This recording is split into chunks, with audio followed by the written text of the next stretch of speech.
I follow before making a decision about whether we're going to go forward a phase or backward a phase. From the beginning, I have said I'm going to be transparent, fact-based, data-based, and let you know what's going on and why we're making the decisions we're making. So I'm going to do that right now. Today is the end of phase 3. The executive order is up, and so I have a decision to make.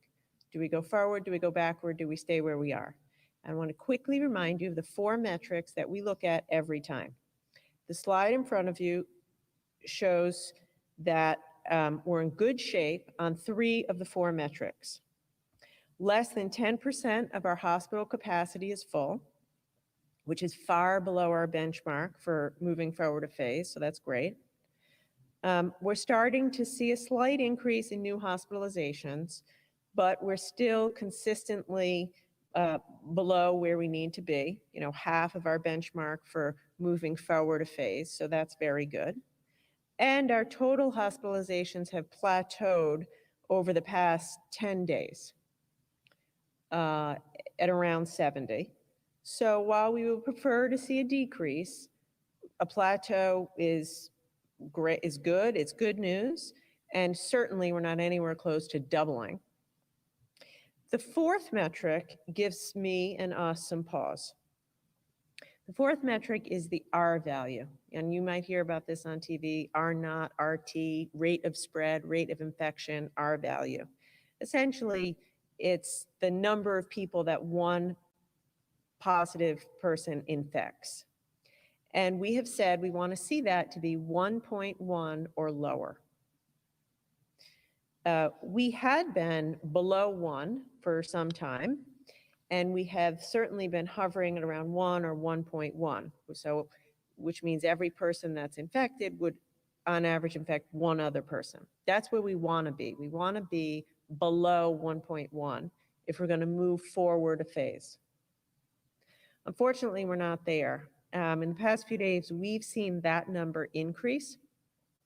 It's estimated to be around 1.3 or 1.4. And we believe that that increase is 100% directly attributable to social gatherings that are too large, with no mask wearing and lots of people close in contact. By the way, when the contact tracing team calls the folks who are at these social gatherings, they can't remember exactly how many people were at the party. They don't have the list of the names of the people who were at the party. It's these kinds of social gatherings that are really a problem. They're informal, they're not very structured. It's hard to get a handle on exactly how big they are, how close people were you wearing masks? It's a casual environment. They're causing a problem. We cannot move forward to phase 4 because of that. Because the R naught is not below 1.1. It's up at 1.3, 1.4. So based on everything and those metrics, it's clear we're not ready to move forward another phase. We also don't need to move backward a phase. The cases are stable, hospitalizations are stable, et cetera. So today I'm announcing that I'm going to extend phase 3 for another 30 days. I'll be signing an executive order keeping us in phase 3 for another 30 days through August 28th with one change. We're going to lower the social gathering limit from 25 to 15. And I hope you take that seriously. 25 to 15. So if you're having a birthday party or a baby shower or a pool party or a backyard barbecue or neighborhood gathering, no more than 15. Take it seriously. Social gatherings above that level are the source of many of our positive cases, and as I've said, it's just very hard. These aren't controlled, contained events. In restaurants, by and large, restaurants are doing a good job. They take your name, they take your phone number, they do contact tracing, they enforce mask wearing. It's these informal social gatherings that are a problem. So I want to review what this means. All other phase 3 guidance remains in effect.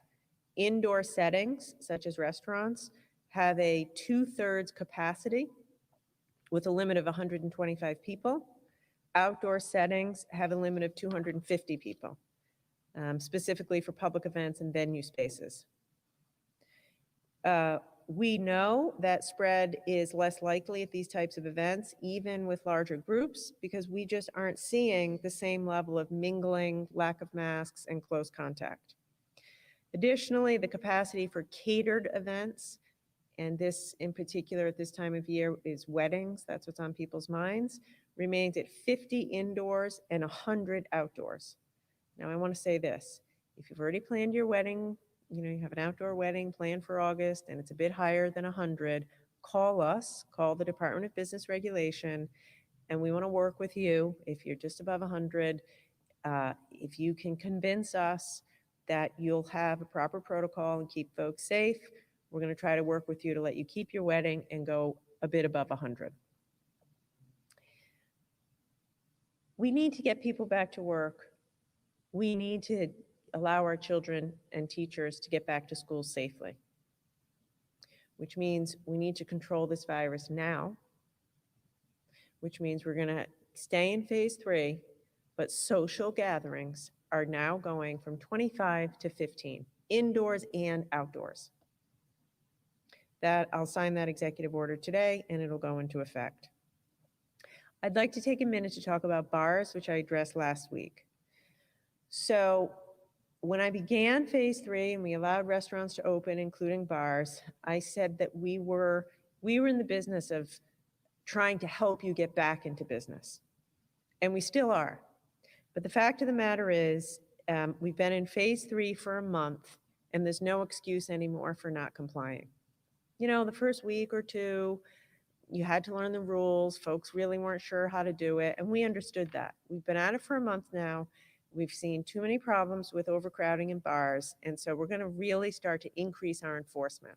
And quite frankly, it's not fair to the vast majority of restaurants who are following the rules. So the grace period is over and we're going to start to get tougher with enforcement. If you're not following the rules, we're going to shut you down. Period. We have to. We're going to work with you so you can safely reopen, help you, get things in order so that you can reopen because we want you to be in business, but we can no longer take any risks. And the excuse of, I haven't figured it out yet, is no longer going to be any good because we've been at it for over a month. The biggest problems we're seeing now are in restaurants that have a bar and allowing crowding around the bar. That's how people get sick. I would say to you as an individual Rhode Islander, if you find yourself at a restaurant and you're in a crowd, you should leave. Get out of the crowd. That's how you get sick. If you're in a line, in a line for drinks, you shouldn't be. That shouldn't be allowed. Any crowding in any restaurant is where you get sick. It's not where you should be. So I just want to take a second to remind everybody the phase 3 guidelines for restaurants and bars. In phase 3, bars can't operate like bars. Bars should not look like bars. They have to look like restaurants. So if you own a bar or a restaurant with a bar, you have 3 options. Number 1, you can have a bartender, but no bar seating. You cannot have people sit at the bar and serve drinks. Cannot do that. Number 2, you can have bar seating for dinner, food service, but no bartender because we can't have people close to the bartender. And number 3, you could have a plexiglass barrier between the bartender and the seated customers. Under no circumstances, period, no exceptions, can you have standing service. Someone has to deliver a drink to someone who's seated. And this is what we're going to really crack down on. This is very simple, folks. You cannot have standing drink service, period. It's a bright line rule. Don't do it. And we're really going to start cracking down on that. Drinks can be served, but people have to be seated and distanced away from each other and away from the staff. We'll be sending out more inspectors and cracking down on the bad actors. Last weekend, inspectors went out to just over 150 bars and restaurants across the state. Over a third of them didn't have sufficient separation between bartenders and customers. Over a third. A number of our inspections involved return visits to a restaurant with previous violations. There's just no excuse for that. A dozen of the visits were so egregious that DBR had to issue compliance orders. And for many businesses, that meant immediately shutting down the bar areas until we were satisfied that the rules could be followed. Starting today, we'll be publishing a list of these businesses at reopeningri.com. So if you're a member of the public and you want to know who are these restaurants that aren't following the rules, go to reopeningri.com and check it out. It'll be there on an ongoing basis. By the way, we also want to recognize establishments that are doing a great job, which is the majority, 2/3 or more. So we're going to be highlighting best practices in our newsletters and websites to acknowledge them for their hard work, but also to share their good ideas and creative ideas. If you are out and about and you see crowding at bars or standing service for drinks, help us out and call us. DBR, you can go to the DBR website, dbr.ri.gov, or we've set up a tip line, 889-5550, 889-5550. Call us, anonymous tip, let us know. I will say this, last week at this press conference, I gave a similar message to bars. And after, we were deluged by calls from restaurants that said, Gov, please don't shut us down. We are following the rules. So here's my message to you. I don't want to shut you down. I want everyone to be in business. Massachusetts, Connecticut, other states, their restaurant capacity is 50%. I went to 2/3. I'm trying to get folks to work. I need your help. If you are following the rules, go to reopeningri.com and see the restaurants that aren't following the rules and help us get your colleagues to follow the rules. If it doesn't get better, I'll have no choice. We'll have to do what Massachusetts, Connecticut, and other places are doing and just cut back. And the frustrating thing about that is there's no need to. If we follow the rules, don't allow crowding, enforce mask wearing, do the keeping everybody's contact information, we should be able to keep going. I would say consider this almost like a last warning. We are going to do our part. We're going to increase our inspections. We're going to get tougher with enforcement. We're going to be quicker to shut down operations that are not even trying to comply. I'm asking the people of Rhode Island to do your part, avoid crowding, call the tip line, and I'm asking the Hospitality Association and other restaurants, help us do what you can to enforce the rules on your peers who aren't following the rules, because they're about to ruin it for everybody. And that would be crushing and doesn't have to be that way. Okay, I want to spend the rest of the time talking about schools, but by the way, it's all related, because if we can't get the R0 down and we can't get the virus in a good place, it's going to be harder to open schools. I would say this is a tough one. You know, getting schools ready is a tough one. I feel that as a governor, I feel that as a mother. You know, there's not a mom or dad out there who's not a little worried. Is it going to be safe? What does a mom want to do or a dad want to do for their kids? You want to do what's best for your kids. And the question is, what is best for the kids? So, look, we know that being in school is best for our kids. There's no question about that. We shouldn't even debate that. Obviously, children should be learning in school. It's better for their brain development, their academic development, their mental health, their physical health, their social lives. It's where kids ought to be. And we know our kids are struggling because they missed out on school. They had to. And we see it. We see it in immunizations being down, weight gain among kids, increased suicide attempts, increased depression. It's really tough. So should kids be in school? Obviously, of course. The question is, What's it going to take to make it so that they can safely be in school? And I think this is not that different than the analysis we did for childcare or even school sports. You know, the question wasn't, should kids be allowed to play sports? Of course they should. It's part of their lives. The question was, how do we do it so they're safe? And that's what we have to grapple with schools. And I'll tell you this right now. We're not going to let anyone go back to school in person if it's not safe. Won't do it. Not worth it. Not going to happen. But I'll also tell you this. We owe it to our children to do everything we can to get them back in school. And the question is, how do we do it safely to protect them and their teachers and their families? I want to begin by reminding you what we've done with childcare and the experience we've had, because we haven't really talked about it. So more than 2 months ago, just about 2 months ago, we reopened childcare centers in Rhode Island. So these are, daycare centers for our littlest kids. By the way, these children do not socially distance themselves. They do not wear masks. And anyone who's ever played around with 2, 3, and 4-year-olds knows it's hopeless to try to get them to socially distance. Having said that, we put in strict guidelines around group size, symptom monitoring, face coverings, cleaning schedules, drop-off and pickup protocols, and more. What I want you to know is it's working. You should breathe a sigh of relief that this is working. Child care providers have stepped up. By the way, thank you to child care providers. At first, they were scared to go to work, obviously. They've gone to work every day for months. They're amazing, they're creative, they're strong. Thank you. We have now more than 75% of our child care system open.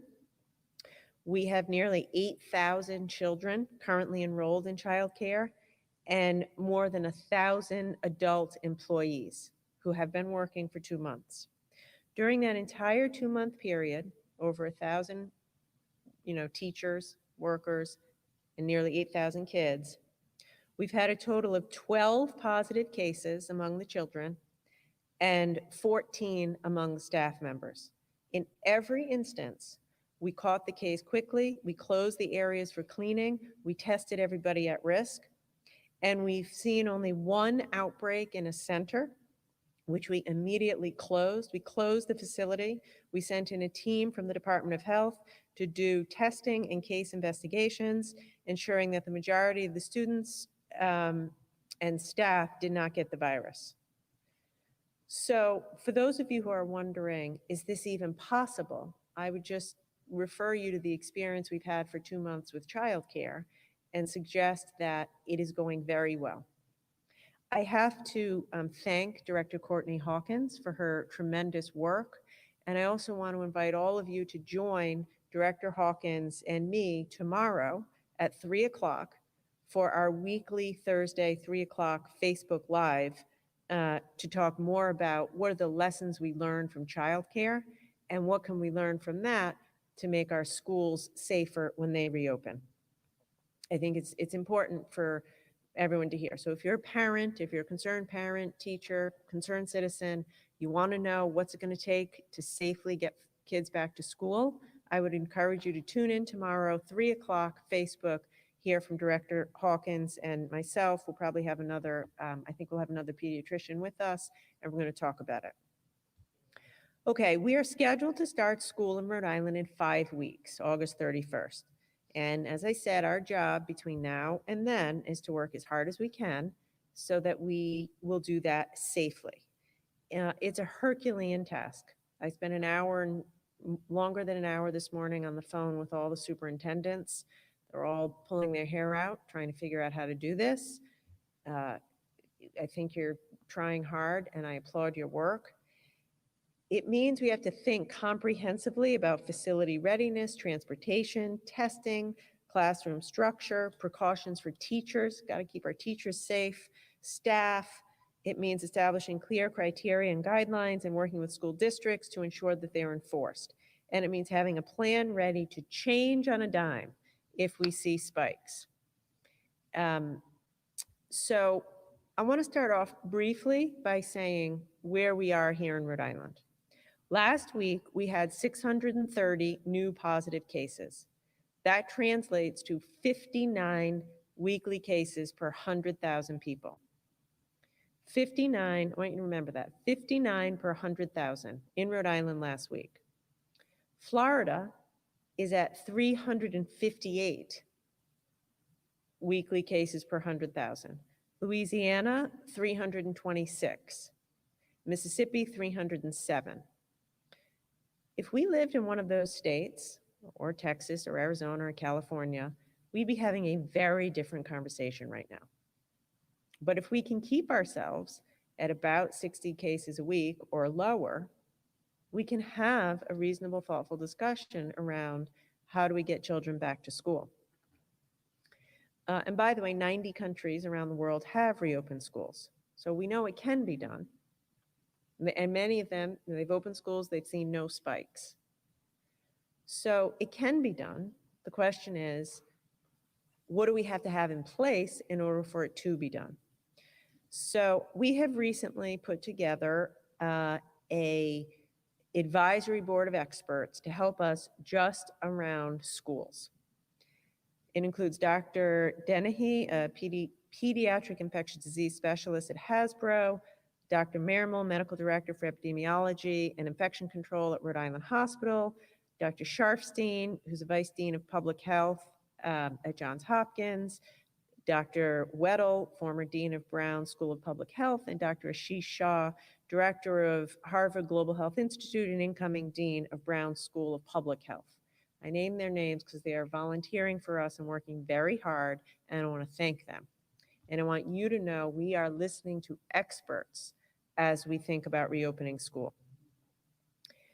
What we're going to do is what we've done the whole way. Identify a clear, comprehensive set of metrics and benchmarks that we need to hit in order to be confident that we're ready to reopen schools.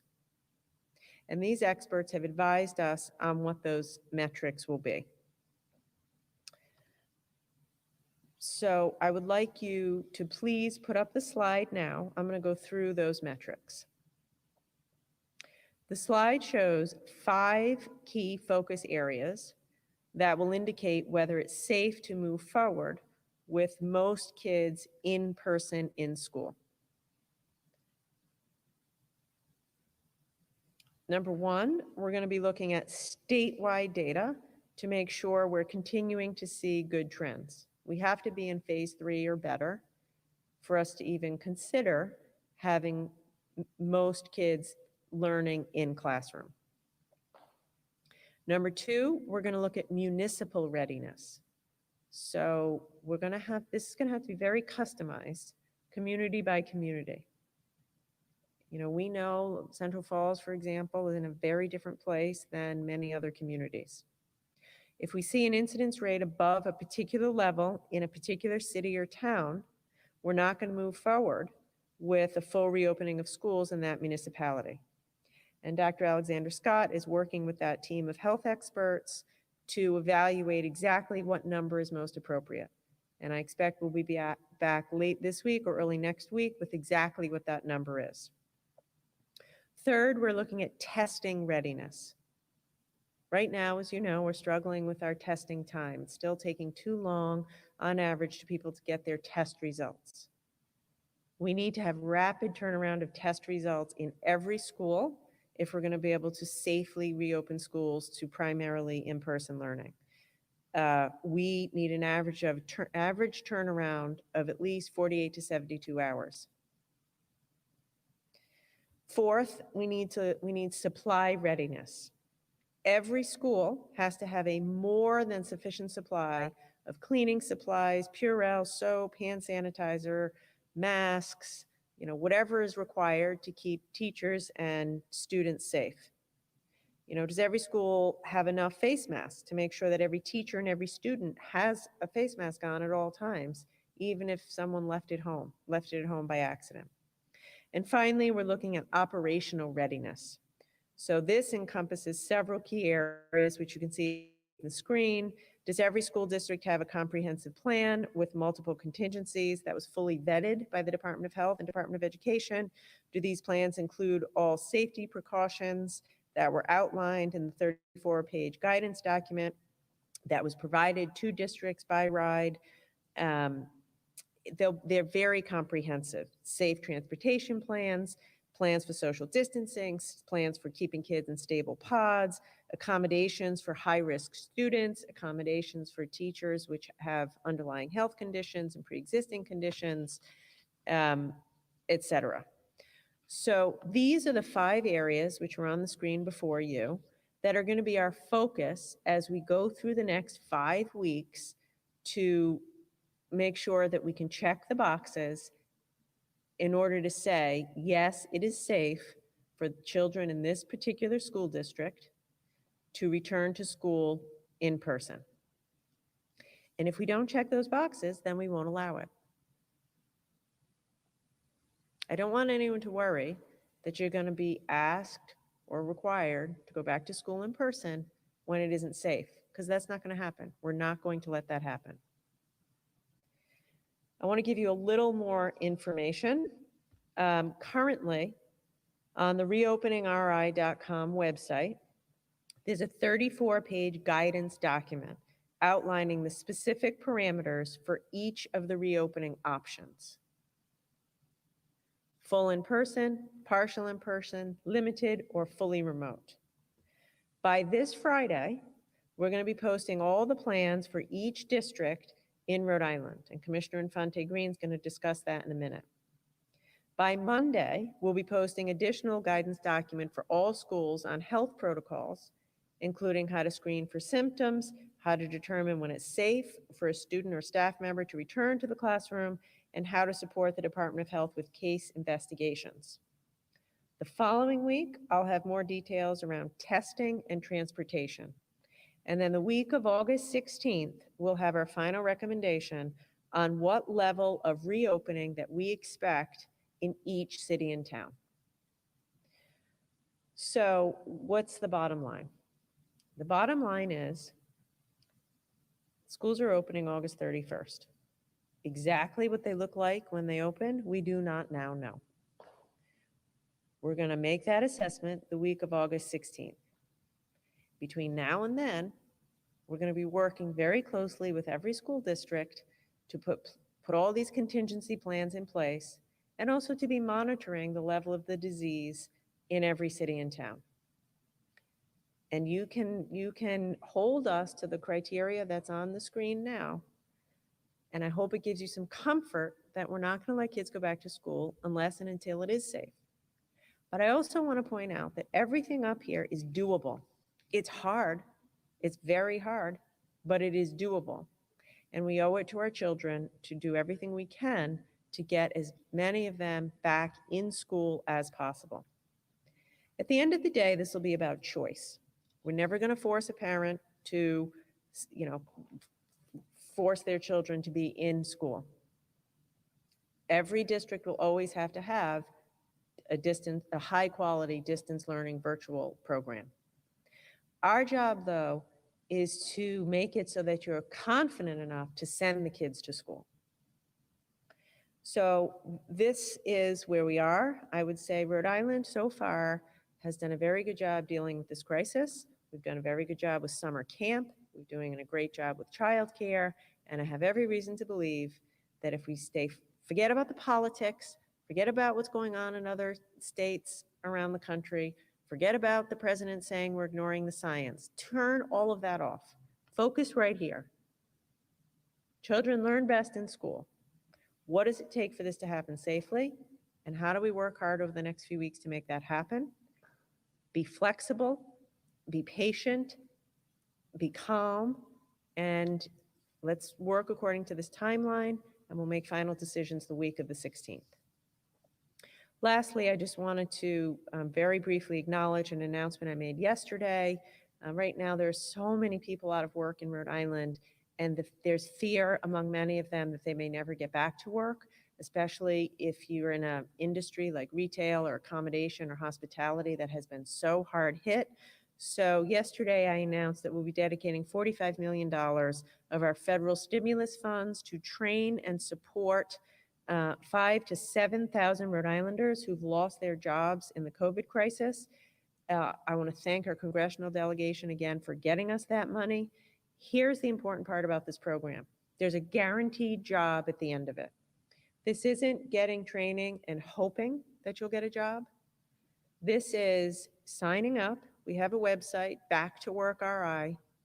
If you're out there, if you've lost your job, if you're worried you might not be able to ever go back to your job, if you think you desperately want a new job but you don't have the skills, you don't know what you're going to do, go to the website, Back to Work RI. Sign yourself up for it. We're going to get you into training. We're going to give you job coaching. We're going to help you with your resume. And we have dozens of employers that have already promised to hire over 3,000 Rhode Islanders. So sign up, get through it, and there's a job at the end of the tunnel. We are going to rebuild this economy. We're going to get everyone back to work. We're going to get ourselves back to 3.5% unemployment, and we're going to be better and stronger and more resilient on the other side. That is my promise to you. Okay, I'm sorry that was long. There's a lot going on. I want to now turn it over to our commissioner.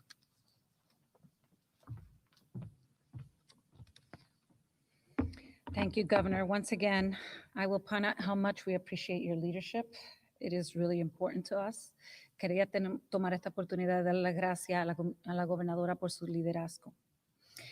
Rhode Island has been, and I want to emphasize this, and remains a leader ensuring education continues during COVID-19. Many states were struggling on how to figure it out. We didn't do that. We moved quickly. We looked at the numbers, we closed schools, and we moved to ensure that our students continued to get an education. How do we do that? We looked at the data. As you heard the governor, that's what we're going to continue to do.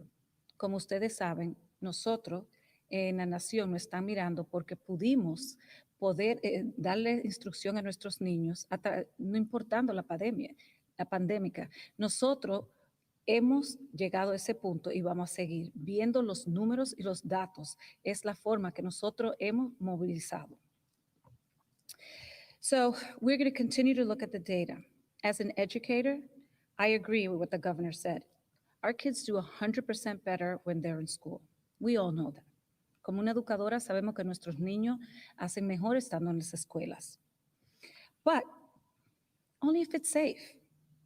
I want everyone to understand that we are going to take the precautions and meet the metrics so that our kids can have a safe environment to return to. Queríamos decir a los padres que nosotros sabemos que los niños hacen mejor en la escuela, pero solamente si va a ser seguro. Nadie va a poner los niños a riesgo. Nosotros vamos a mirar los datos.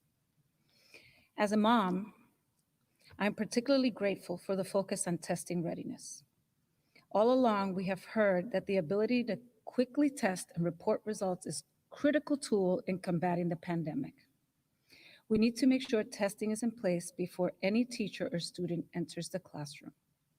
Nosotros hemos dicho que tenemos que tener los exámenes disponibles antes de nosotros empezar las escuelas. Nosotros estamos tomando todas las medidas necesarias.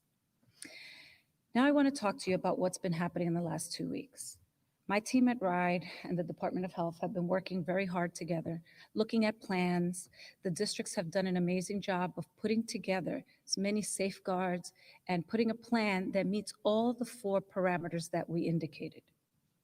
Because we have to be ready. Flexibility is the name of the game. So I want to personally thank the superintendents for thinking out of the box. We have some plans that are really spectacular, and we're going to share those. That's really important for us. But I think that the most important part is that we are looking at putting strong emphasis on ensuring plans that address the issues outlined in the reopen metrics that the governor just outlined. Para nosotros, las últimas 2 semanas, el Departamento de Educación y de Salud están trabajando juntos para darle información a los superintendentes, para guiarlo con los planes que ellos han puesto. Esos planes son sumamente importantes, pero ellos tienen 4 planes que tienen que hacer porque no sabemos cómo las escuelas se van a ver cuando empecemos el 31 de agosto.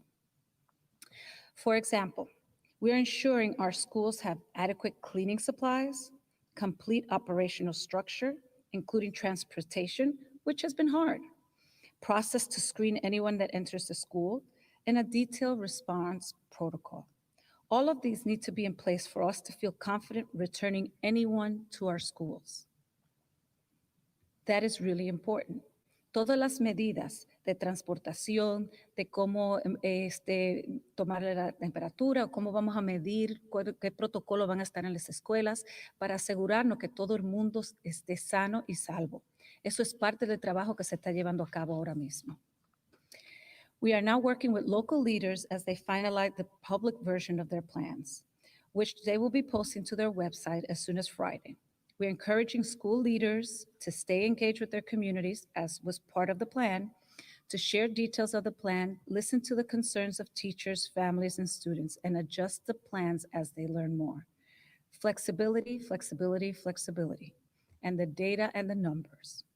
And we have received many upon many emails from parents, teachers, both to the governor and I, about I'm concerned, I want my child to come back to school, I want things to be safe. We have read every single one of those emails.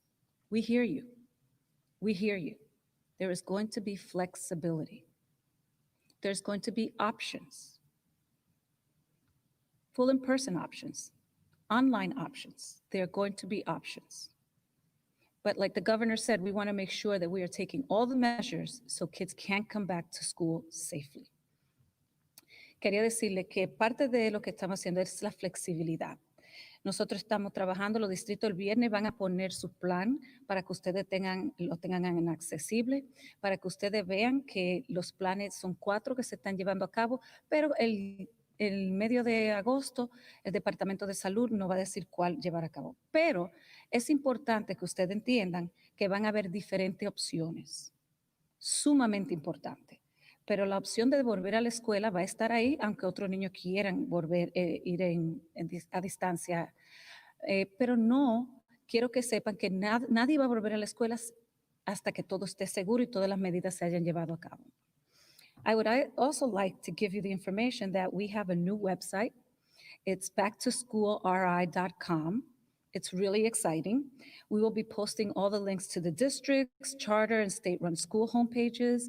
They will include the latest school-related information and tools, and the calendar of public event opportunities. Please join us. Please. Que hay un nuevo lugar que pueden ir que se llama backtoschoolri.com, donde pueden ver todos los planes de los distritos, están los distritos ahí y tenemos la lista de todas las oportunidades que van a haber para interactuar públicamente. Por favor, vengan, queremos oírlo. Nosotros hemos sido líderes y queremos seguir siendo líderes en la nación. As we said, we have been leaders and we want to continue to lead. And the way that we want to lead is providing our kids with a safe, high-quality education any way that we can, and that is our commitment to the community. So August 31st is when we start. You heard that on the 16th or 17th, we will make the commitment to which plan that we're going to be put in place. And they will morph and they will change based on what the community needs. As I said before, I'm a mother before I'm a commissioner. The metrics outlined by the governor today put health and safety first, as any mother would, Governor. Thank you. We hear it, we feel it. We all look at our kids while they sleep. We understand. La gobernadora hoy puso las metas que tenemos que lograr y como una madre, como todas las madres, nosotros vemos los niños que están durmiendo, nosotros los sentimos, lo entendemos. Nosotros vamos a seguir echando para adelante y mantener sus niños seguros. But we won't return anyone to the classroom until we meet all the metrics that the governor outlined and that we have confidence that every school can open safely. But no matter what scenario we use, our team at RIDE will stay on the job supporting local school leaders to make sure that the students continue learning this fall and throughout the school year. Any one of the scenarios, we're in this together and we will be successful. Quiero asegurarle que vamos a tener éxito porque estamos trabajando juntos y lo estamos oyendo. And now, before I turn it over to Dr. Alexander Scott, I'd like to thank her team and my team for working countless hours till 9 o'clock at night, almost every day. This is hard, guys. This is hard. And we're going to do it. Thank you, Dr. Alexander Scott. Thank you, Commissioner and Governor as well. This is a critical effort, and we want all Rhode Islanders to know the strength of the team that's working to do what's best for all of you, so that you can also make the decisions to do what's best as well. To get started with the cases, briefly, we have 61 new cases to report today. We have 74 people currently hospitalized. 12 people are in an intensive care unit, and 6 of those 12 are on a ventilator. Sadly, we have 2 additional COVID-19 associated fatalities to report. 1 person was in their 80s and 1 person was in their 90s. Our sympathies and our prayers are with the families of these beloved Rhode Islanders. It's important for us to acknowledge that, because while our number of 61 cases today is a little lower than what we've seen over the last week, we are not out of the woods. It's critical for you to heed what the governor shared about the cases and what we are seeing. There is too much transmission going on right now, particularly tied to the social gatherings. We are addressing social gatherings at bars and restaurants where people are congregating together, not wearing masks through the compliance orders that have been released. We need to address the social gatherings that you are attending, ensuring that people are wearing masks, even when it is family and loved ones. Transmission can occur when you're close together and you're not using the protective measures that we're talking about. Wearing masks is critical. Wearing masks is key. Backyard gatherings like barbecues, informal gatherings with families and friends, day trips, family celebrations where high-touch objects like serving utensils are being used. These are all examples of the scenarios that we are seeing cases increase and transmission occurring. And as the governor has shared, this is all preventable. We need people to wear masks, wear them appropriately over their nose and over their mouth. Too many people have told us that they could have done better in terms of wearing masks when we are reaching out to them about a new case that they have caused or been exposed to. And too many young people are identifying multiple close contacts. We need you, the 20-year-olds, the 30-year-olds, to heed what we are saying.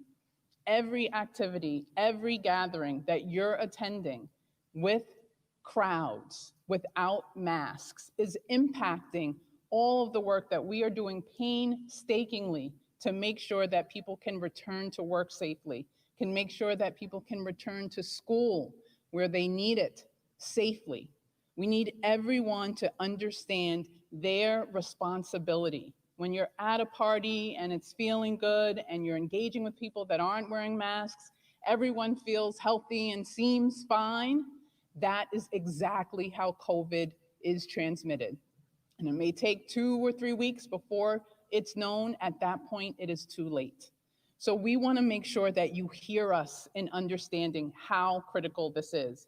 We are keeping our eyes focused on the prize with the governor's leadership and with the excellent commissioner and the RIDE team's work and leadership.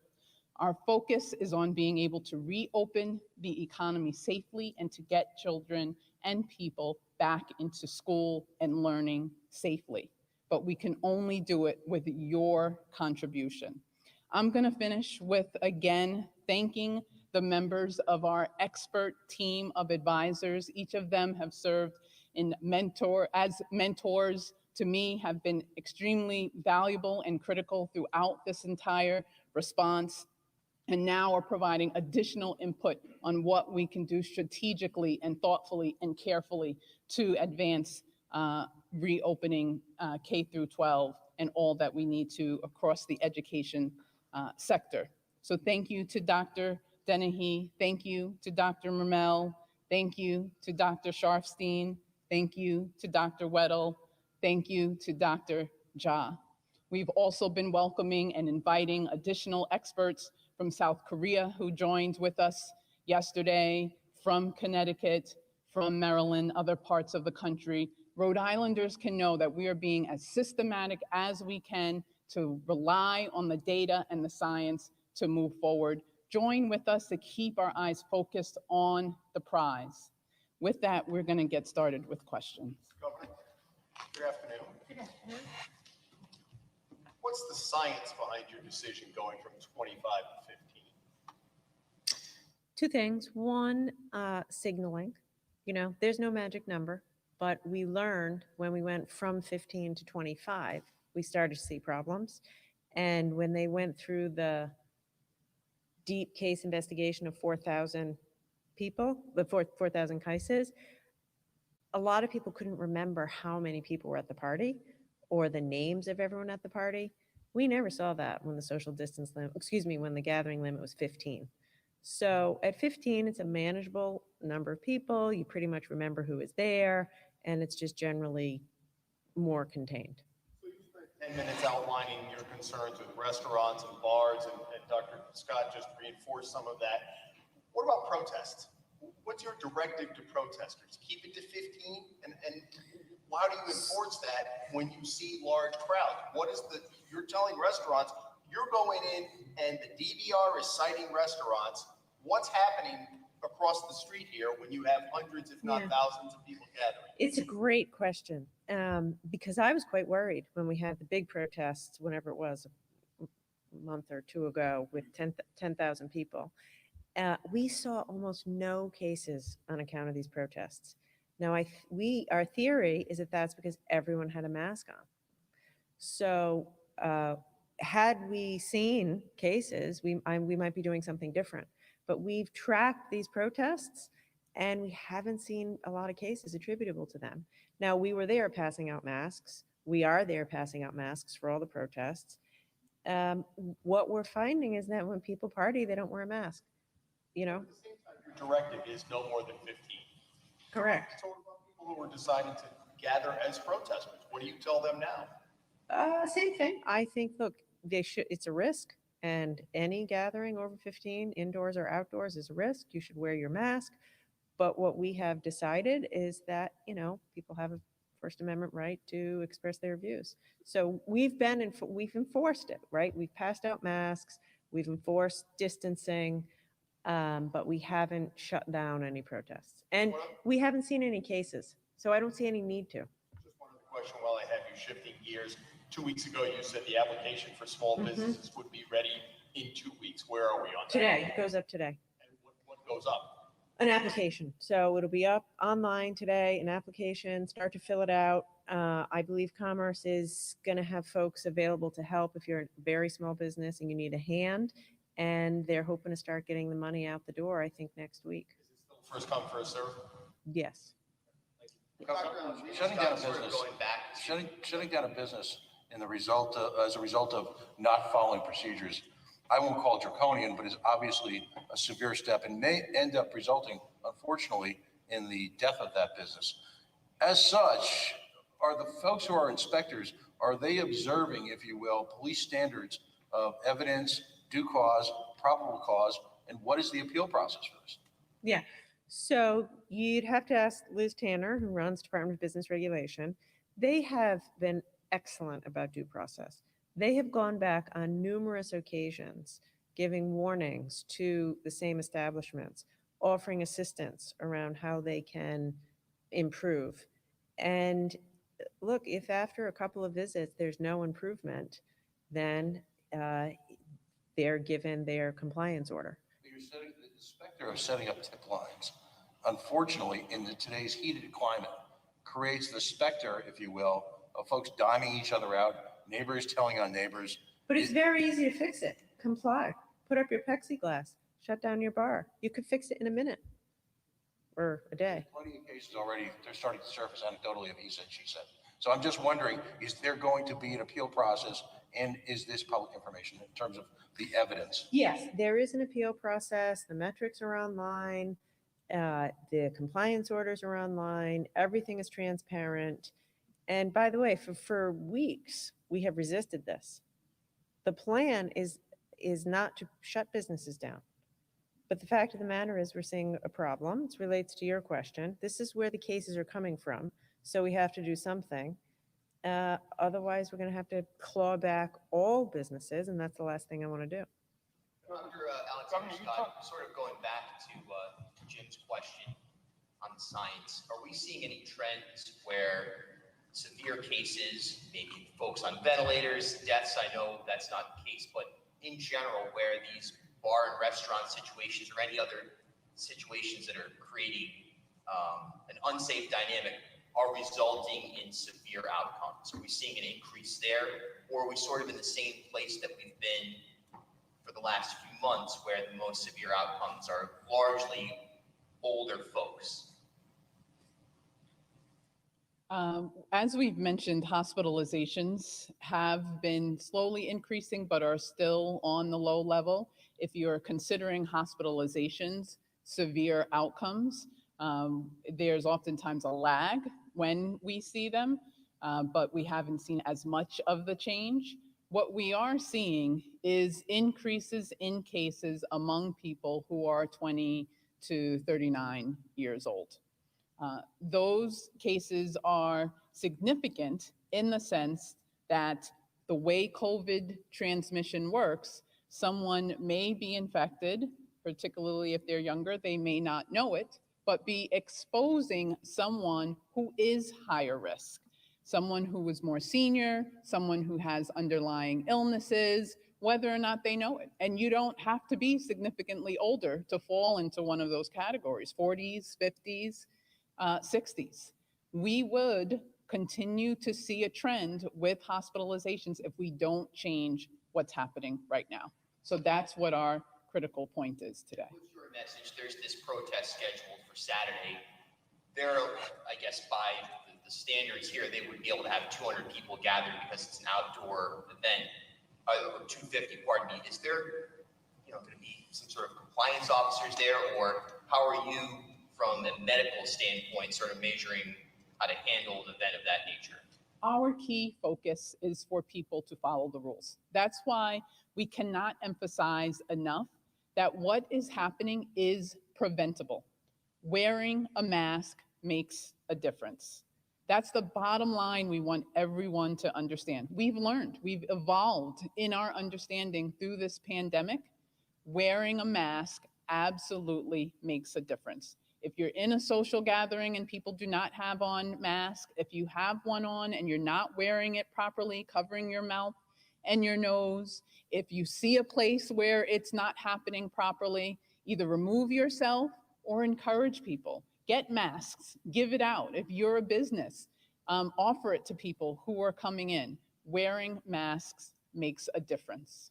Specifically to this protest, though, on Saturday or any other large scale events, you're comfortable with whatever number of people turn up as long as they're wearing masks and maintaining about 6 feet between each person?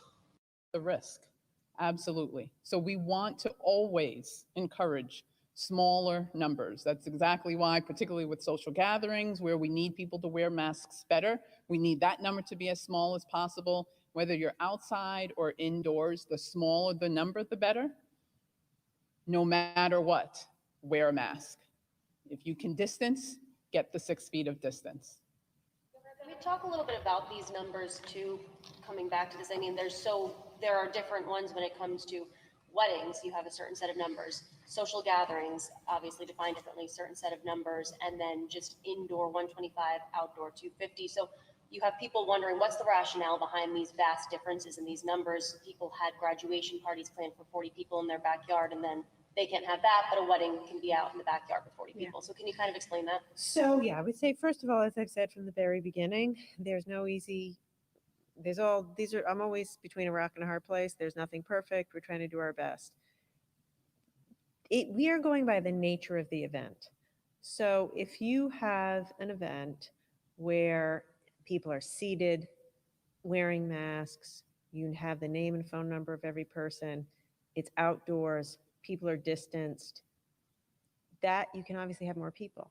Where we're having our challenges are where there's lots of mingling, no mask wearing, no compliance.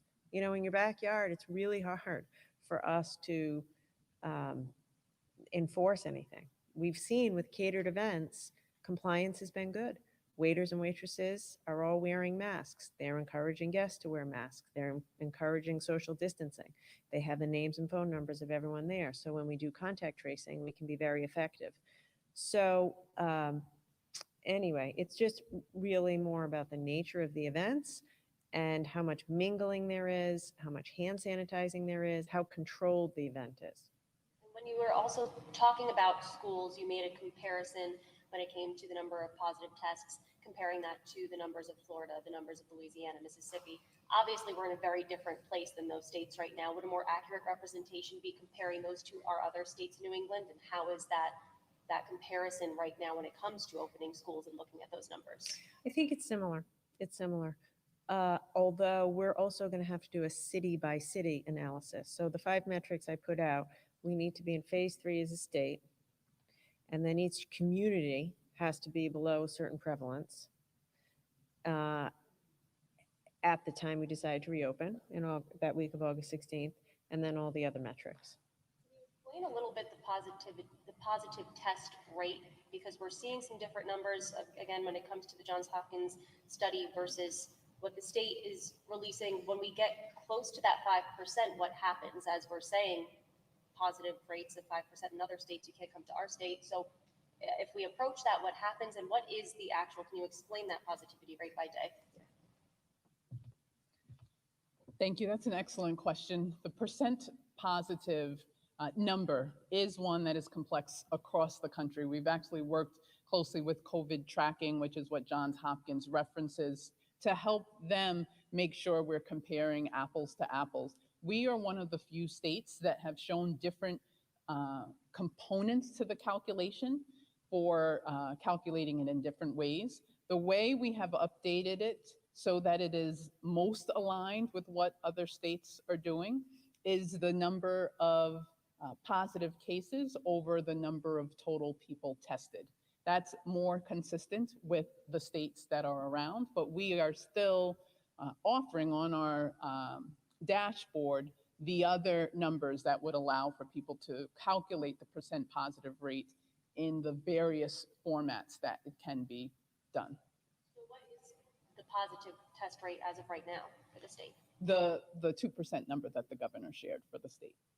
The city by city reference that the governor just made is I think where I wanted to focus a bit.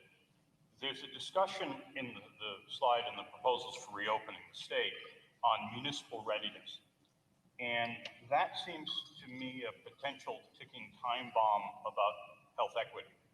Because, and to clarify, the governor talked about rates per 100,000 currently, but cumulative rates per 100,000 according to the state vary radically from city to city. So you have, on the one hand, something like 5,300 per 100,000 cases in Central Falls, 3,600 per 100,000 cases in Providence, and that goes down to 200 to 500 per 100,000 in the bedroom communities and suburbs. I think Hopkinton is the lowest with about 200 per 100,000.